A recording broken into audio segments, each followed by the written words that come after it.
नमस्कार बच्चों, कैसे हैं आप सब? आशा करती हूँ आप सभी अच्छे होंगे, स्वस्थ होंगे, खुश होंगे और अपनी पढ़ाई भी अच्छे से कर रहे होंगे। जैसा कि आप सभी जानते हैं, मैं हूँ आपकी हिंदी की अध्यापिका और मैं स्वागत करती हूँ आप सभी का आईसीटी वर्चुअल क्लासरूम में। और आज हम यहाँ पर एकत्रित हुए हैं पढ़ने के लिए क्लास 6 की हिंदी, जिसमें हम पढ़ रहे हैं यहाँ पर अपने हिंदी व्याकरण का टॉपिक व्यावहारिक व्याकरण। तो इसमें हम जो हमने लास्ट सेशन में यहाँ पर पढ़ी चीजें वो बहुत ही ज्यादा महत्वपूर्ण थी, जिसमें हमने यहाँ पर विराम चिन्हों के बारे में पढ़ा। तो यहाँ पर हम आज कुछ विराम चिन्हों को अच्छे से डिस्कस करेंगे। वैसे तो ये टॉपिक हमने पहले भी एक प्रॉपर टॉपिक के रूप में पढ़ा हुआ है, लेकिन यहाँ पर हम जैसे कि हम जरूरी चीजों को डिस्कस कर रहे हैं, जो कि हमारी बहुत ही ज्यादा महत्वपूर्ण चीजें हैं व्याकरण से रिलेटेड। जैसे कि आपने छोटी छोटी कॉमन चीजें अभी तक देखी यहाँ पर, तो इसी टॉपिक को हम आगे कंटिन्यू करते हैं, चलते हैं स्मार्ट बोर्ड की तरफ, शुरू करते हैं अपने आज का सेशन। सभी बच्चे ध्यानपूर्वक पढ़ेंगे, साथ ही समझने का प्रयास भी करेंगे। तो आप देख सकते हैं हमने अपने लास्ट सेशन में यहाँ पर सबसे पहला टॉपिक जो हमारा है इसमें वर्ण विच्छेद, जिसमें हमने वर्तनी के विभिन्न रूप, जो अनुस्वार, अनुनासिक, नुक्ता, आगत ध्वनियां, इनके बारे में हमने पढ़ा। उसके बाद हमने पाठ के संदर्भ में जो उपसर्ग और प्रत्यय से जो ये टॉपिक हम आज यहाँ पर डिस्कस करेंगे, उपसर्ग और प्रत्यय। और उसके बाद हमने यहाँ पर जो लास्ट सेशन में पढ़ा था वो हमने पढ़ा था पर्यायवाची, विलोम शब्द, अनेकार्थी शब्द और वाक्यांशों के लिए एक शब्द। उसके बाद हम यहाँ पर विराम चिन्हों को हमने यहाँ पर डिस्कस किया कि विराम चिन्ह क्या होते हैं, और इनको भी हम आज भी एक बार पढ़ लेंगे। और जो आज हमने यहाँ पर टॉपिक करने हैं वो आगे हैं वाक्यों के लिए, वाक्यों के अंग, सरल वाक्य और मुहावरों का वाक्य प्रयोग। तो इस तरह से ये सारी चीजें हम करेंगे। तो इससे पहले जो हमने पढ़ा था, देखिए हमने वो लास्ट सेशन में रिवाइज भी किया। जैसे सबसे पहले मैंने यहाँ पर आपको बताया वर्ण विच्छेद, और उसके बाद हमने यहाँ पर वर्ण विच्छेद से संबंधित बहुत सारे एग्जाम्पल्स हमने यहाँ पर लिए, जो कि हमारे वर्ण विच्छेद दर्शाते हैं, दिखाते हैं। और मैंने आपको ये वर्ण विच्छेद करके भी दिखाया कि किस तरह से वर्ण विच्छेद किया जाता है। उसके बाद देखिए हमने यहाँ पर जो लास्ट सेशन में किया वो था हमारा अनुस्वार और अनुनासिक। उसके बाद हमने र के विभिन्न रूपों को यहाँ पर जाना, और साथ ही हमने नुक्ता के बारे में हमने यहाँ पर पढ़ा। और फिर हमने वर्तनी, यानी कि किस तरह से हम वर्तनी को शुद्ध करते हैं, इसके हमने बहुत सारे एग्जाम्पल्स यहाँ पर पढ़े। और इनको मैंने आप लोगों को कुछ नोट करने के लिए भी यहाँ पर कहा था।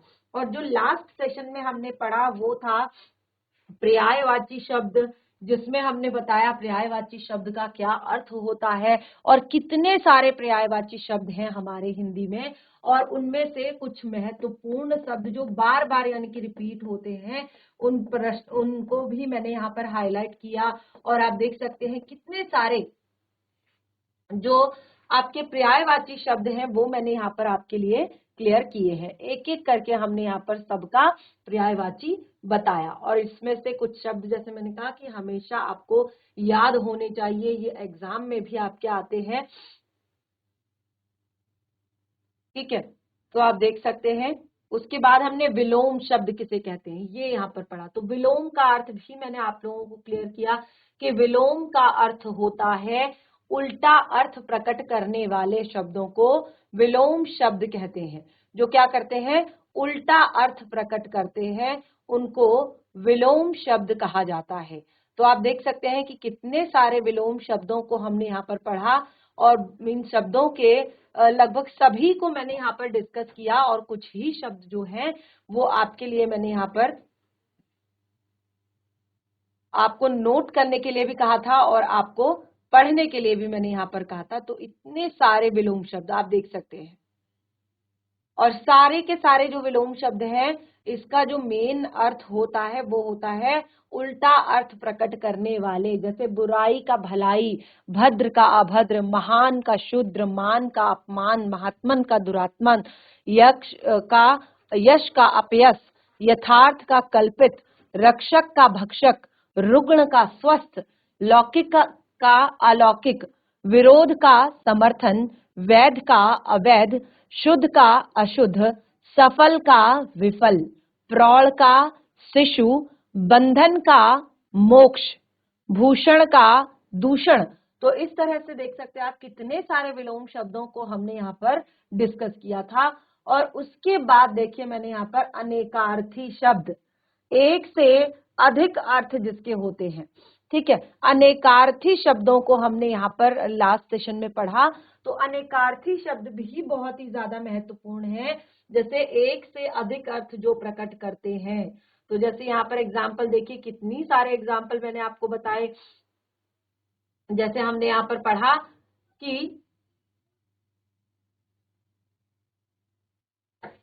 पतंग, पतंग को हम सूर्य भी कहते हैं, कीड़ा भी कहते हैं, कनकौआ भी कहते हैं। पत्र का अर्थ होता है चिट्ठी या पत्ता या समाचार पत्र, ठीक है। इस तरह से दूध, मत, मधु, मुद्रा, वर्ण, सोना, शयन, इन सब चीजों के हमने यहाँ पर अनेकार्थी शब्दों को पढ़ा। उसके बाद जो हमने यहाँ पर पढ़ा वो था अनेक शब्दों के लिए एक शब्द। अनेक शब्दों के लिए एक शब्द क्या होता है, जब हम एक बहुत सारे शब्दों को एक तरह से क्या करते हैं, एक शब्द में हम लिखते हैं। जैसे जो नहीं मरता या जो कभी नहीं मरता उसको क्या कहते हैं, अमर। जो कभी बूढ़ा नहीं होता उसको क्या कहते हैं, अजर। जो मांस खाता है, मांसाहारी। और जो शाक भाजी खाता है उसको क्या कहते हैं, शाकाहारी। जो ईश्वर को मानता हो उसे कहते हैं आस्तिक। जो ईश्वर को ना मानता हो उसे कहते हैं नास्तिक, ठीक है। तो इस तरह स्वयं पैदा होने वाला, स्वयंभू, जिसका कोई शत्रु ना हो, अजात शत्रु, ठीक है। तो इतने सारे देखिए, जिसका भाग्य अच्छा हो, भाग्यशाली, अधिक वर्षा, बहुवृष्टि, कम वर्षा, अल्पवृष्टि, ठीक है। नीचे की ओर आना निम्नगामी, ऊपर की ओर जाना ऊर्ध्वगामी, ठीक है। अब आप देख सकते हैं कितने सारे हमने यहाँ पर आपको अनेक शब्दों के लिए एक शब्द बताए। जिस सबको एक जैसा देखने वाला समदर्शी, जो ऊपर कहा गया हो उपरुक्त, 15 दिनों में होने वाला पाक्षिक, सप्ताह में एक बार होने वाला साप्ताहिक, जिसके आने की तिथि निश्चित ना हो अतिथि, जो बिना सोचे विचारे किया गया हो अंधविश्वास, जिसे कहा ना जा सके अकथनीय, जहां जाना आसान हो सुगम, जहां जाना कठिन हो दुर्गम, ठीक है। तो इस तरह से फिर हम अपने लास्ट सेशन में आए, लास्ट टॉपिक पे आए थे, विराम चिन्ह। तो विराम चिन्हों के बारे में मैंने यहाँ पर आपको क्लियर किया था कि लेखक के भाव, यानी कि जब भी आप किसी टॉपिक को पढ़ रहे होते हैं, समझ रहे होते हैं, तो उसमें जो लेखक के भाव होते हैं, विचार होते हैं, उनको स्पष्ट करने के लिए जिन चिन्हों का प्रयोग किया जाता है, लेखक के भाव और विचारों को स्पष्ट करने के लिए जिन चिन्हों का प्रयोग किया जाता है उन्हें विराम चिन्ह कहते हैं। और इससे क्या होता है, वाक्य विन्यास और भावों की अभिव्यक्ति में स्पष्टता आ जाती है। इससे क्या होता है, वाक्य विन्यास और भावों की अभिव्यक्ति में स्पष्टता आ जाती है और भाव सौंदर्य भी बढ़ जाता है, ठीक है। जो भी हम पढ़ रहे हैं, अगर हमें वो पूर्ण रूप से हमें समझ आ गया और हमने अच्छे से उसमें जो यूज किए गए विराम चिन्ह है उनका प्रयोग किया, उनको उनके अकॉर्डिंग हमने उसको पढ़ा, तो वो हमें क्या होगा, अच्छे से समझ आ जाएगा। उसके बाद है हमारा यहाँ पर, सबसे पहले एक एक करके हमने पढ़ा था। तो तीन तरह के जो विराम चिन्ह है उनको हमने लास्ट सेशन में पढ़ा था। सबसे पहले हमने पढ़ा था पूर्ण विराम। क्या होता है, जब भी हमारा जो वाक्य कंप्लीट होता है, चाहे वो सरल वाक्य हो, चाहे वो संयुक्त वाक्य हो, चाहे वो मिश्र वाक्य हो, तो जब भी हमारा वाक्य कंप्लीट होता है तो वहां पर हम क्या करते हैं, पूर्ण विराम लगाते हैं।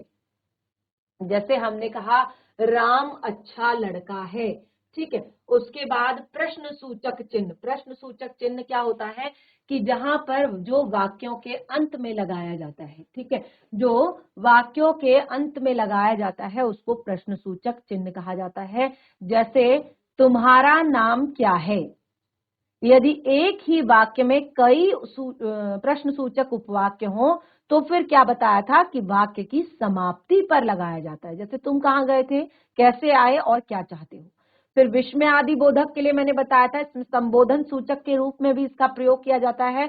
और विस्मय का अर्थ मैंने आपको बताया है कि जब भी कभी हर्ष, विषाद, घृणा, शोक, दुख आदि, भय आदि, प्रार्थना आदि शब्दों और फिर उसके बाद पदबंधों, पदों और उपवाक्यों के अंत में लगाया जाता है। जैसे हमने कहा आह, उसे कितनी पीड़ा हो रही है, तो ये हमने कहाँ लगाया, शब्द पर लगाया।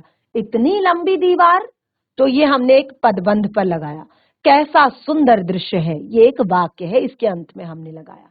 उसके आप देखिए, उसके बाद हमने कहा साथियों, आज बलिदान का समय आ गया है। साथियों, तो साथियों शब्द क्या है, संबोधन सूचक है। क्या कर रहा है, संबोधित कर रहा है। तो हमने कहा साथियों, आज बलिदान का समय आ गया है, तो संबोधन सूचक शब्द है हमारा।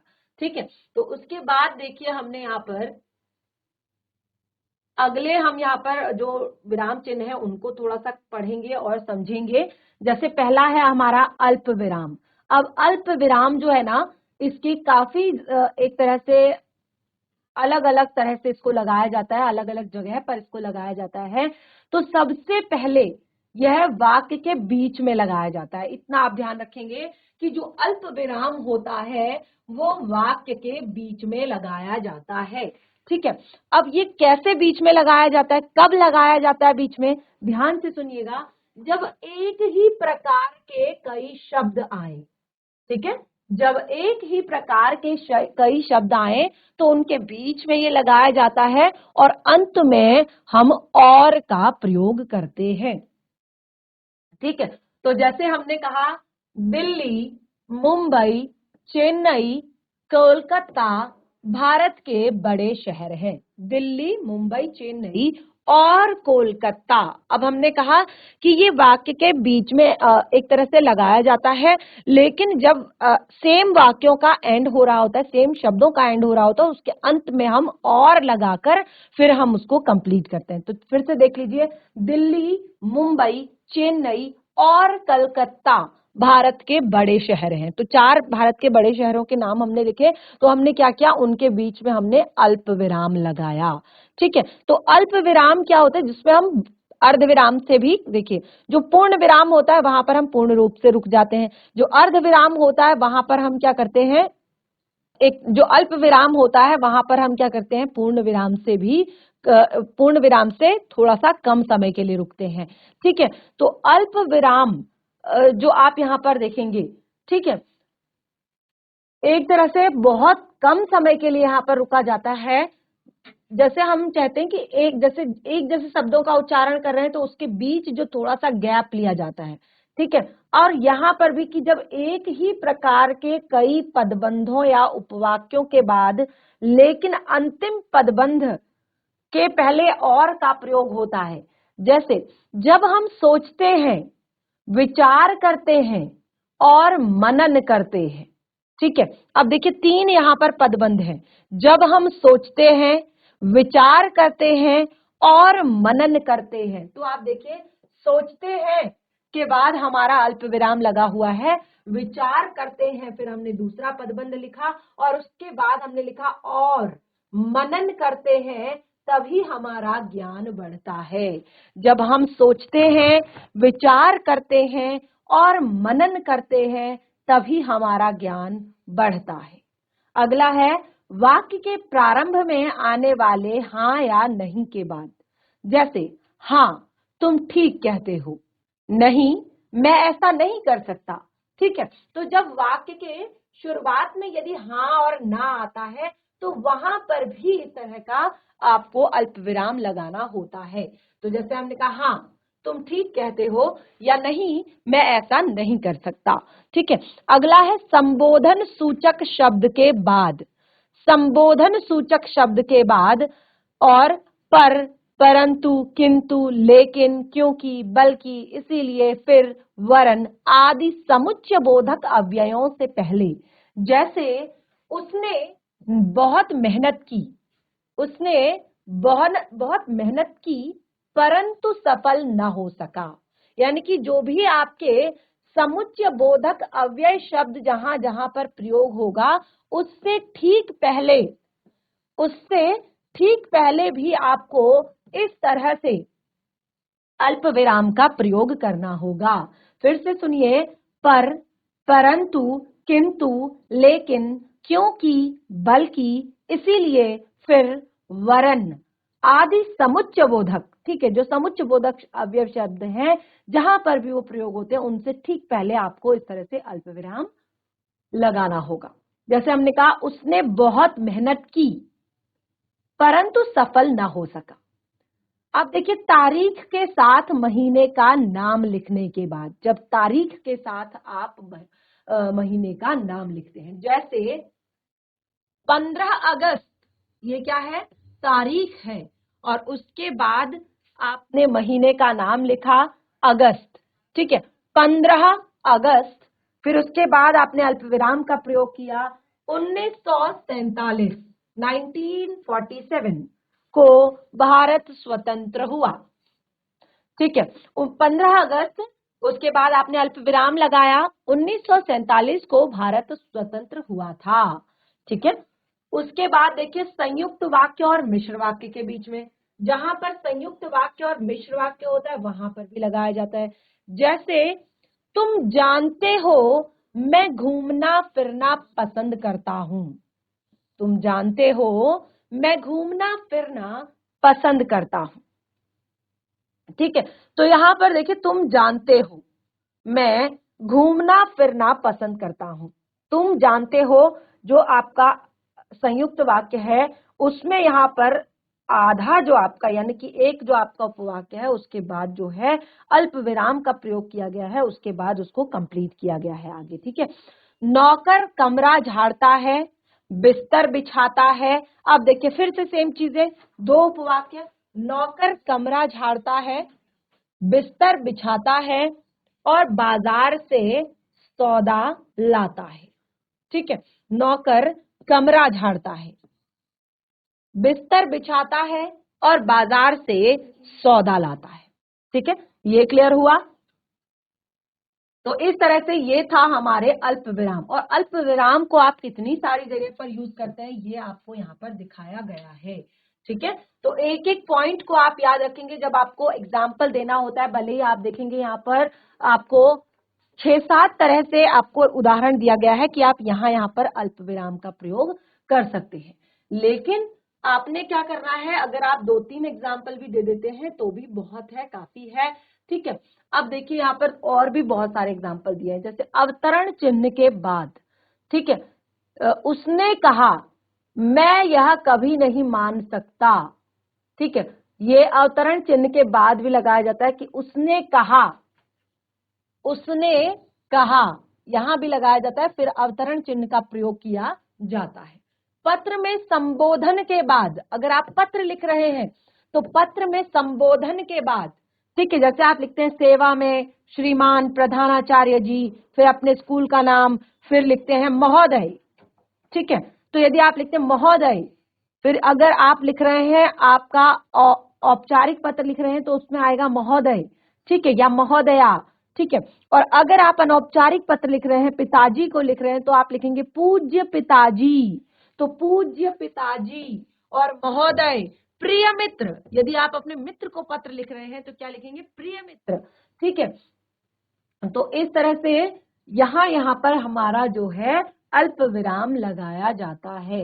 अब आता है अवतरण और उद्धरण चिन्ह, इसके दो रूप होते हैं, यानी कि दो तरह से ये लगाया जाता है अवतरण चिन्ह।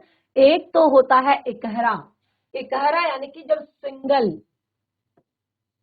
ठीक है, सिंगल जो इन्वर्टेड कॉमास लगाए जाते हैं, और दूसरा जो है जो डबल लगाए जाते हैं। तो इसके दो रूप होते हैं। सबसे पहले कवि लेखक का उपनाम, पाठों का शीर्षक कहां कहां पर प्रयोग किया जाता है, ठीक है, कवि या लेखक का उपनाम, जब किसी भी कवि का नाम हम लिखते हैं तो नाम के बाद क्या होता है, उनको कोई भी उपनाम जैसे दिया गया हो, ठीक है, कोई उपनाम जैसे दिया गया हो तो उस उपनाम पर हम लगाते हैं। तो जैसे हमने कहा कि सूर्यकांत त्रिपाठी, ठीक है, सूर्यकांत त्रिपाठी, और उनको उपनाम दिया गया है निराला, तो हम कहते हैं ना निराला जी की कविताएं, तो निराला शब्द लिखकर हम इस तरह से उसको क्या करते हैं, सिंगल इन्वर्टेड कॉमास में बंद करते हैं। परिमल, जो ग्रंथ की रचना की, ठीक है। दूसरा हमने कहा अध्याय पढ़ो जिसका शीर्षक है वाणी का महत्व, ठीक है। और उसके बाद बाल भारती बच्चों की ये एक पत्रिका है, ठीक है। तो जितने भी आपके लेखकों के उपनाम होते हैं या पाठों के शीर्षक होते हैं, पुस्तक, समाचार पत्र आदि के नाम लिखने में इकहरे अवतरण चिन्ह का प्रयोग होता है। वहां पर क्या होता है? इकहरे अवतरण चिन्हों का प्रयोग होता है। उसके बाद है आपका सूक्तियों या कहावतों को स्पष्ट करने के लिए। किसी भी सूक्ति को, कोई भी कहावत को स्पष्ट करने के लिए काव्य पंक्तियों, पदबंधों और उपवाक्यों में भी इकहरे अवतरण चिन्ह का प्रयोग होता है। जैसे यहाँ पर हमने पहले क्या बताया था कि किसी भी पाठ के शीर्षक, ठीक है, आप पाठ का शीर्षक लिख रहे हैं या कोई उपवाक्य अगर आप बना रहे हैं या किसी भी लेखक का उपनाम, जैसे हमने कहा सूर्यकांत त्रिपाठी निराला, ठीक है। उसके बाद जैसे हमने कहा पाठ का नाम वाणी का महत्व, या किसी पत्रिका का नाम बाल भारती, ठीक है। तो इस तरह से वहां पर आपका सबसे पहले इकहरे अवतरण चिन्ह का प्रयोग किया जाता है।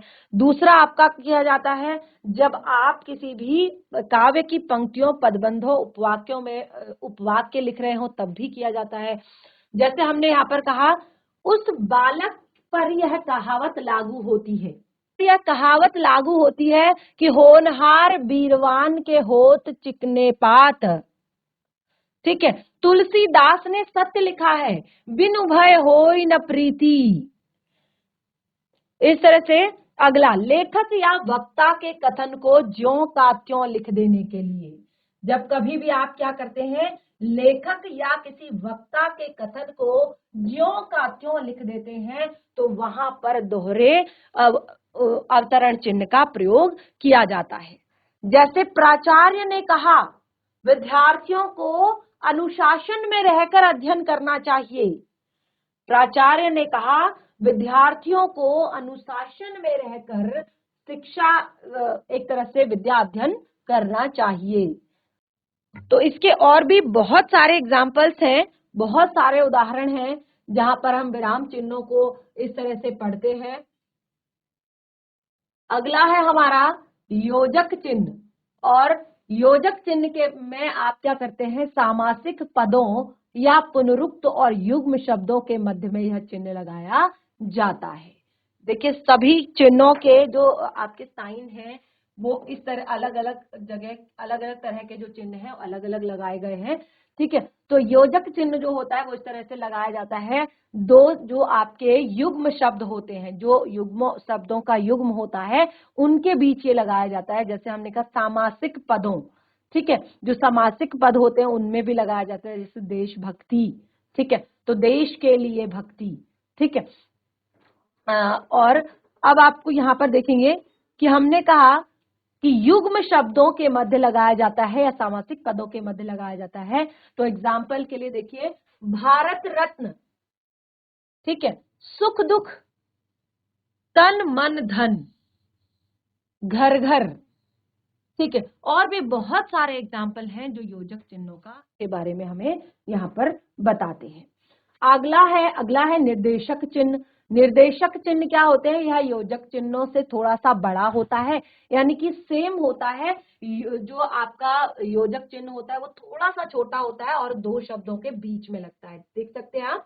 लेकिन जो निर्देशक चिन्ह होता है वो थोड़ा सा बड़ा होता है। वो कहाँ पर लगता है, जब आप किसी भी शब्द को क्या कर रहे हो, किसी भी शब्द के आगे आप लगा रहे हो तो उसको हम कहते हैं निर्देशक चिन्ह। जैसे यह हमने कहा योजक चिन्ह से बड़ा होता है, वाक्यांशों तथा वाक्यों के बीच में इसका प्रयोग होता है, वाक्यांशों के बीच में भी होता है और वाक्यांशों के बीच में भी होता है। जैसे किसी कथन से पहले जब लगाया जाता है, जैसे हमने कहा तुलसीदास का कथन है, ठीक है, क्या कहा हमने, तुलसीदास का कथन है, क्या है, राम नाम की महिमा अपार है।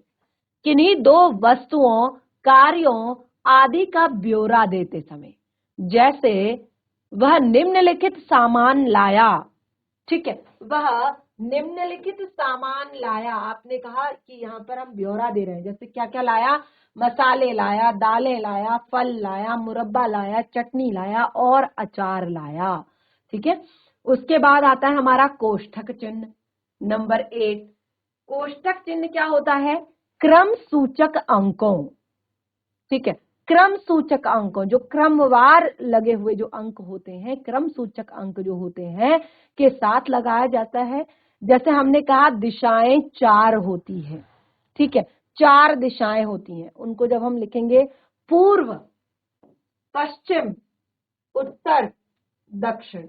कभी कभी व्याख्यात्मक शब्दों को कोष्टक में रखा जाता है। आपने देखा होगा कि कई बार आप क्या करते हैं, कुछ भी बात को आप पढ़ रहे होते हैं और उसका अर्थ जो है वहीं पर बगल में कोष्टक में लिख दिया गया होता है, ठीक है। जैसे हमने कहा भरत, फिर उनको हमने, क्योंकि भरत जो है 2 भरत हैं, और लेकिन हमारे यहाँ पर कौन से भरत की बात हो रही है, उनकी व्याख्या यहाँ पर कर दी है उसको कोष्टक में बंद करके कि दशरथ के पुत्र, यहाँ पर दशरथ पुत्र भरत की बात हो रही है, तो कहा भरत महातपस्वी थे। भरत क्या थे? महातपस्वी थे, ठीक है। उसके बाद आता है आपका हंस पद चिन्ह, ठीक है। हंस पद चिन्ह क्या होता है? ये बहुत ही ज्यादा एक तरह से कॉमन महत्वपूर्ण होता है। आपने देखा होगा कई बार आप इस तरह की गलतियां करते हैं और फिर आप वहां पर इस तरह से चिन्ह लगाते हैं। तो ये होता है हंस पद चिन्ह। जब आप कोई भी लाइन लिख रहे हैं और लाइन लिखते लिखते आपका कोई वर्ड छूट जाता है, ठीक है, तो आप पेंसिल से तो नहीं लिखते हैं कि जो आप उसे इरेज कर देंगे, ठीक है, आप या फिर आपका पूरा लाइन कंप्लीट हो गया, अब आप एक शब्द के लिए इरेज नहीं करते, तो आप क्या करते हैं, वहां पर संबंधित स्थान पर हंस पद चिन्ह लगाकर छूटे हुए शब्द को ऊपर या ऊपर का जो हाशिया होता है उस पर लिख दिया जाता है। जैसे रमेश ने राजू से कहा, रमेश ने राजू से कहा तुम घर चले जाओ, ठीक है, तुम घर चले जाओ। अब वाक्य में हमारा किस छूट गया, तो हमने कहा कि रमेश ने राजू से कहा कि तुम घर चले जाओ, और इस तरह से हमने वहां पर हंस पद चिन्ह का प्रयोग किया, ठीक है। तो उससे क्या हुआ कि हमको वाक्य समझ में आ गया अच्छे से कि क्या यहाँ पर बोलने की कोशिश की गई है, और हमारे चिन्ह भी स्पष्ट यहाँ पर हो गए। उसके बाद जो है हमारा यहाँ पर वाक्य, वाक्यों के बारे में यहाँ पर बताया गया है कि वाक्य किसे कहते हैं। तो जैसे मैंने बताया कि वाक्य बहुत ही महत्वपूर्ण टॉपिक है हमारा। सबसे पहले जैसे हमने वर्ण विचार पढ़ा था, तो वर्ण विचार में हमने वर्णों के बारे में जाना था। फिर उसके बाद हमने शब्द विचार पढ़ा था, तो शब्द विचार में हमने शब्दों के बारे में डिस्कस किया था कि शब्द कितने प्रकार के होते हैं, ठीक है। और हमने यहाँ पर बताया था कि रचना के आधार पर शब्द कौन कौन से होते हैं, अर्थ के आधार पर शब्द कौन कौन से होते हैं, व्याकरणिक विवेचन के आधार पर शब्द कौन कौन से होते हैं। तो इस तरह से बहुत सारे शब्दों के बारे में हमने पढ़ा। उसके बाद आता है वाक्य। वाक्य में हमने कहा कि जब शब्दों का सार्थक मेल होता है, क्या होता है, शब्दों का जब सार्थक मेल होता है उसे हम कहते हैं वाक्य। तो देखिए अब वाक्य के अंग, वाक्य के अंगों के बारे में यहाँ पर बताया है। तो वाक्य के जो अंग है वो मुख्य रूप से 2 अंग होते हैं, ठीक है, ये हमने पढ़ा हुआ है कि वाक्य के, देखिए वाक्य छोटा हो या बड़ा उसके 2 अंग होते हैं। कौन अंग होते हैं, कौन कौन से होते हैं, उद्देश्य और विधेय। ये मैं आपको बहुत अच्छे से क्लियर कर चुकी हूँ कि किसी भी वाक्य के 2 अंग होते हैं, ठीक है। कौन कौन से, उद्देश्य और विधेय। क्या होता है उद्देश्य, क्या होता है विधेय। उद्देश्य होता है जिसके बारे में बात कही जाए, यानी कि यदि आप कह रहे हैं कि उद्देश्य क्या है, तो जिसके बारे में बात की जा रही है वो उद्देश्य है, और विधेय वो है जो बात कही जा रही है, ठीक है, उसके बारे में जो बात कही जा रही है वो विधेय है। जैसे उद्देश्य में एग्जाम्पल दिया है, भागता हुआ चोर। बात किसके बारे में की जा रही है, भागते हुए चोर के बारे में की जा रही है, इसीलिए ये क्या है, उद्देश्य है। विधेय क्या है, तुरंत पकड़ा गया। एक ही बारी में पूरा वाक्य पढ़ेंगे, भागता हुआ चोर तुरंत पकड़ा गया। अब इसमें भागता हुआ चोर, क्योंकि बात हो रही है भागते हुए चोर के बारे में, और क्या बात हो रही है, तुरंत पकड़ा गया, भागता हुआ चोर तुरंत पकड़ा गया। अगला है प्रेमचंद्र की कहानियां बड़ी रुचि से पढ़ी जाती हैं। प्रेमचंद्र की कहानियां बड़ी रुचि से पढ़ी जाती हैं, तो यहाँ पर बात हो रही है प्रेमचंद्र जी की कहानियों के बारे में, और जो दूसरा है वो है आपका बड़ी रुचि से पढ़ी जाती है। कोई पढ़ता है कोई नहीं पढ़ता, तो ये बात आपका अलग है, लेकिन जो मेन बात है कि प्रेमचंद्र जी की कहानियां, ठीक है। उसके बाद आता है आपका सरल वाक्य। सरल वाक्य में क्या होता है, जिस वाक्य में आप देखिए सरल वाक्य कैसे बनता है, ठीक है, जहां पर केवल एक उद्देश्य होगा, एक विधेय होगा, वो हमेशा सरल वाक्य होगा, ठीक है। जिस वाक्य में एक ही उद्देश्य और एक ही विधेय, एक ही समापिक क्रिया होती है, उससे सरल वाक्य कहते हैं। जैसे राम आया, मोहन ने खाना खाया, एक लड़का और चपरासी पहुंच गए, मोहन सोहन और सलीम आ गए। तो इस तरह से ये क्या है, ये जो आपका एक तरह से वाक्य है कि जिस वाक्य में एक ही विधेय तथा एक ही समापिक क्रिया होती है, उसे सरल वाक्य कहते हैं। राम आया, मोहन ने खाना खाया, एक लड़का और चपरासी पहुंच गए, मोहन सोहन और सलीम आ गए हैं। तो इसी से हमें यहाँ पर क्या क्लियर होता है कि पहले दो वाक्यों में एक एक उद्देश्य है। जो पहले के जो दो वाक्य हैं इनमें एक एक उद्देश्य है, जैसे राम और दूसरे में मोहन, ठीक है। तीसरे में दो उद्देश्य हैं और चौथे में तीन उद्देश्य हैं। तीसरा जो वर्ड है आपका लड़का, एक लड़का और चपरासी, एक लड़का और चपरासी, तो ये क्या है आपका दो उद्देश्य है। तीसरा है मोहन सोहन और सलीम, ठीक है। यहाँ पर हमने क्या कहा कि तीसरे वाले में और चौथे वाले में तीन तीन उद्देश्य हैं, ठीक है। जैसे हमने क्या कहा कि मोहन सोहन और सलीम ये आपके क्या है उद्देश्य है, परंतु चारों वाक्यों में एक ही विधेय है। ध्यान दीजिएगा कि चारों वाक्यों में एक ही विधेय है और एक ही समापिक क्रिया है, इसीलिए ये सरल वाक्य है, इसीलिए ये सरल वाक्य है। तो इसको एक बार सरल वाक्य को यहाँ पर एक बार अच्छे से पढ़ लीजिए, समझ लीजिए फिर से। जैसे हमने कहा जिसमें एक ही विधेय होता है और एक ही समापिक क्रिया होती है उसे उद्देश्य कहते हैं, उस वाक्य को सरल वाक्य कहते हैं, ठीक है। तो पहले दो वाक्यों में एक एक उद्देश्य है, अगला जो है आपका तीसरा और चौथा उसमें एक तरह से एक एक ही, चारों वाक्यों में एक एक ही विधेय है और एक ही समापिक क्रिया है, इसीलिए यह तीनों क्या है सरल वाक्य है। अब देखिए सबसे ज्यादा इंटरेस्टिंग, सबसे ज्यादा मजेदार जो हमारे हिंदी व्याकरण में होता है वो होता है मुहावरे और लोकोक्तियां। क्या होता है, मुहावरे और लोकोक्तियां। तो देखिए जो मुहावरे होते हैं, ठीक है, मुहावरे क्या होता है, मुहावरा एक ऐसा शब्द समूह होता है, शब्दों का ग्रुप होता है, ठीक है, क्योंकि एक शब्द तो मुहावरा होता नहीं है, शब्दों का ग्रुप होता है पूरा। जैसे अंग अंग ढीला होना, अंग अंग मुस्काना, अपना उल्लू सीधा करना, तो एक शब्द नहीं है ना, शब्दों का ऐसा समूह है जो अपने शब्दों के निहित अर्थ न देकर, जो अपने शब्दों के निहित अर्थ न देकर एक किंतु एक रूढ़ अर्थ देता है, ये बिल्कुल एक ऐसा अर्थ देता है जिसको बदला नहीं जा सकता, ठीक है। तो ये क्या करते हैं, ये मुहावरे अपना अभिधेय अर्थ का अनुसरण नहीं करते बल्कि अपना विलक्षण ही अर्थ प्रकट करते हैं, तो बिल्कुल अलग अर्थ प्रकट करते हैं। लेकिन जो लोकोक्ति होती है, अब देखिए दो चीजें हैं, जैसे हमने कहा मुहावरे क्या करते हैं, मुहावरा शब्द समूह होता है जो शब्दों में निहित अर्थ को न देकर एक रूढ़ अर्थ को देता है जो हमेशा से चला आ रहा है।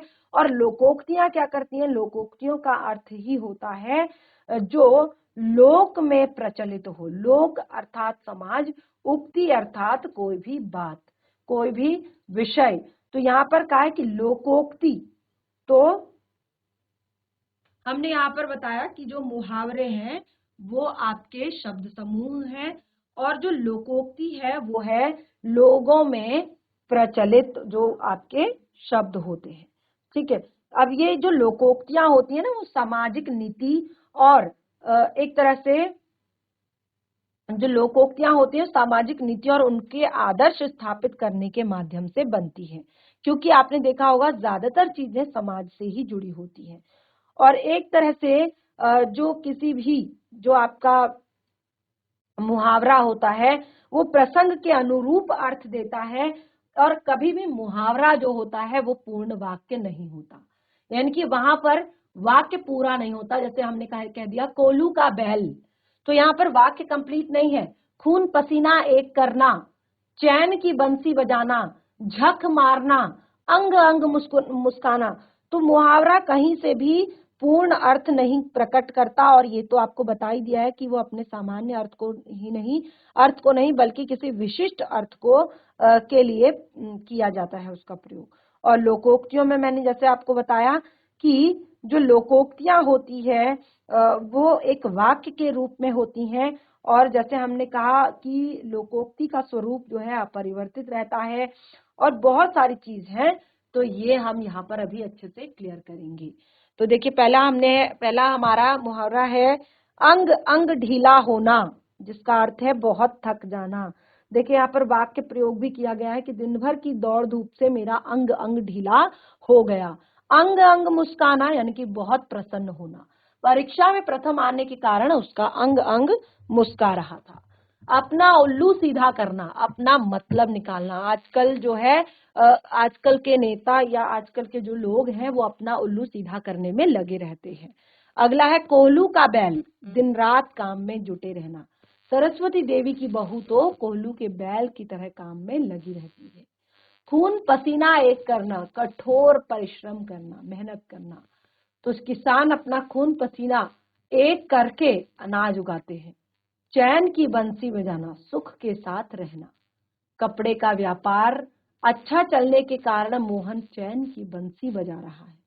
झक मारना, बेकार में समय बर्बाद करना। जैसे आलसी और निकम्मे लोग घर में खाली बैठकर झक मारते हैं। ढाक के तीन पात, आपने इसका पढ़ा होगा कि देखिए इस पर तो कोई फर्क नहीं पड़ा, ये बिल्कुल ढाक के तीन पात है, यानी कि खेतों में खूब खाद डाली पर फसल पहले जैसी ही हुई, अर्थात वही ढाक के तीन पात। तो इस तरह से कुछ बहुत सारे और भी एग्जाम्पल्स हमारे पास हैं जो कि है मुहावरों से रिलेटेड।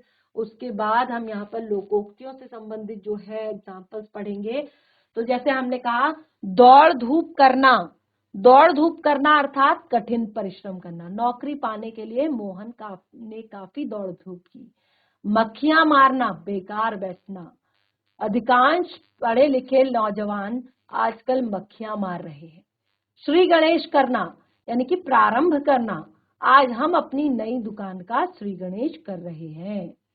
दुगड्डी का लाल, साधारण किंतु गुणी व्यक्ति। अपने वंश में प्रेमचंद्र जो है वो दुगड्डी के लाल थे।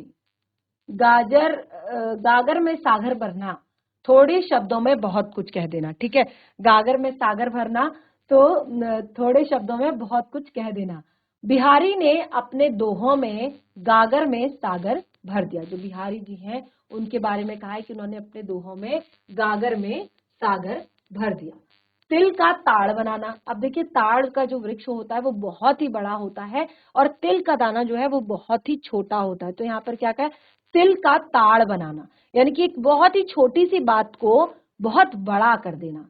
तो देखिए पत्रकार लोग, अब ये यहाँ पर बिल्कुल ये एग्जाम्पल इस तरह से दिए गए हैं कि जो बहुत ही ज्यादा किस तरह के हैं, जो हमारे आसपास से रिलेटेड हैं। पत्रकार लोग तिल का ताड़ बना देते हैं, यानी कि एक छोटी सी बात में, जैसे आपने देखा होगा कि आप न्यूज सुनते हैं तो उसमें क्या होता है कि आपको जब सामने से कि बने रहिए इस खबर के साथ, अभी ब्रेक के बाद देखेंगे आप और भी जो और भी ज्यादा एक तरह से खतरनाक चीज इसके बारे में। तो फिर से आप देखते हैं, फिर से वही चीजें रिपीट की जाती हैं, फिर से वही चीजें रिपीट की जाती हैं और उसको बिल्कुल इतने साउंड के साथ दिखाया जाता है कि वो लगता है जैसे ये बहुत बड़ी खबर है। ठीक है ना। तो यही होता है तिल का ताड़ बनाना, भले ही वो बात छोटी सी हो लेकिन उसको क्या किया जाता है, बहुत बढ़ा चढ़ाकर। चुल्लू भर पानी में डूब मरना, यानी कि शर्म के बारे एक तरह से मर जाना। घोड़े बेचकर सोना, गहरी नींद में सोना। अब देखिए मैं केवल अर्थ यहाँ पर बताऊंगी, वाक्य प्रयोग आप खुद से करेंगे।